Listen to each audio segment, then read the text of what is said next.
सारेगामा भक्ति ज्ञान. Please like, share and subscribe the channel. जय श्री कृष्ण आप सभी को। त्रयोदशो अध्याय।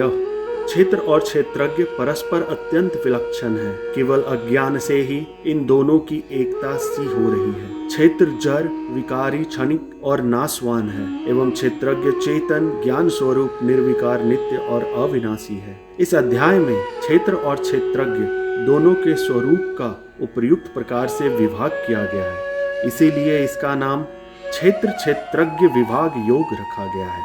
श्री भगवान बोले, हे अर्जुन, यह शरीर क्षेत्र इस नाम से कहा जाता है और इसको जो जानता है उसको क्षेत्रज्ञ इस नाम से उनके तत्व को जानने वाले ज्ञानी जन कहते हैं। हे अर्जुन, तू सब क्षेत्रों में क्षेत्रज्ञ अर्थात जीवात्मा भी मुझे ही जान, और क्षेत्र क्षेत्रज्ञ का अर्थात विकार सहित प्रकृति का और पुरुष का जो तत्व से जानना है वह ज्ञान है, ऐसा मेरा मत है।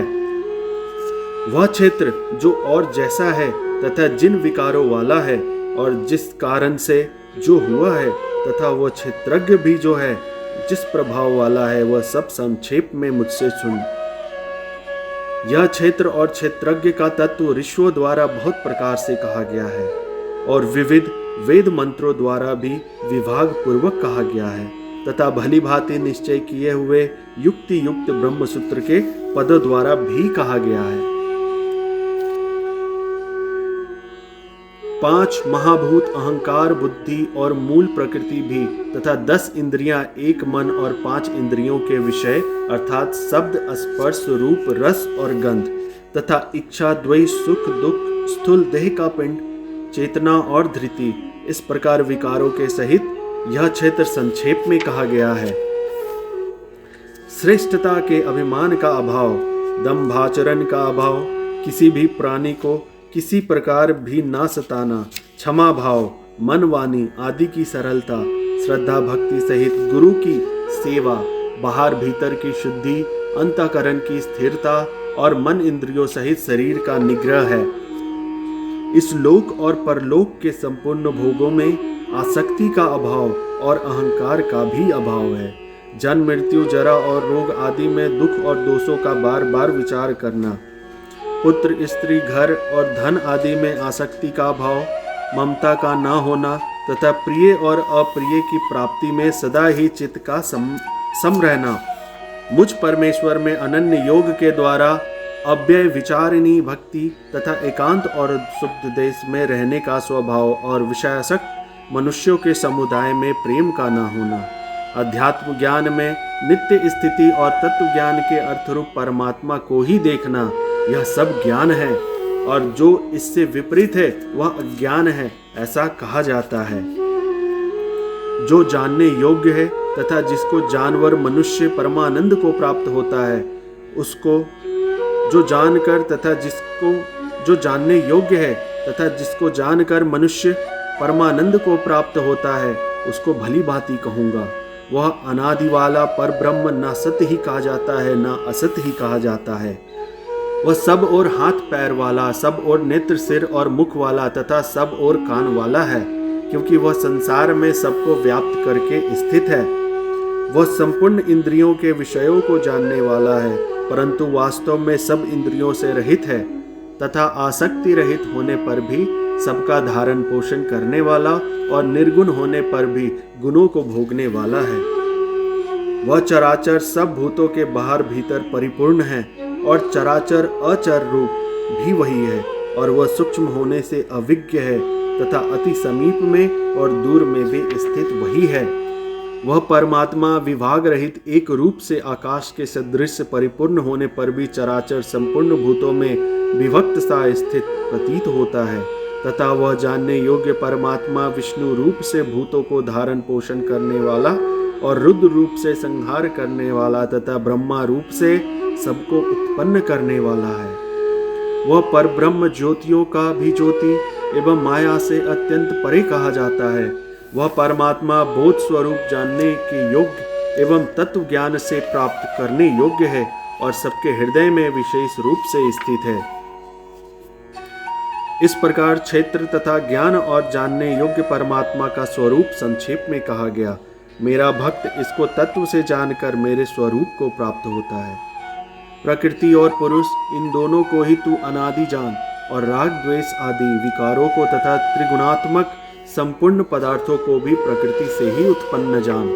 कार्य और करण को उत्पन्न करने में हेतु प्रकृति कही जाती है और जीवात्मा सुख दुखों के भोक्तापन में अर्थात भोगने में हेतु कहा जाता है। प्रकृति में स्थित ही पुरुष प्रकृति से उत्पन्न त्रिगुणात्मक पदार्थों को भोगता है और इन गुणों का संग ही इस जीवात्मा की अच्छी बुरी योनियों में जन्म लेने का कारण है।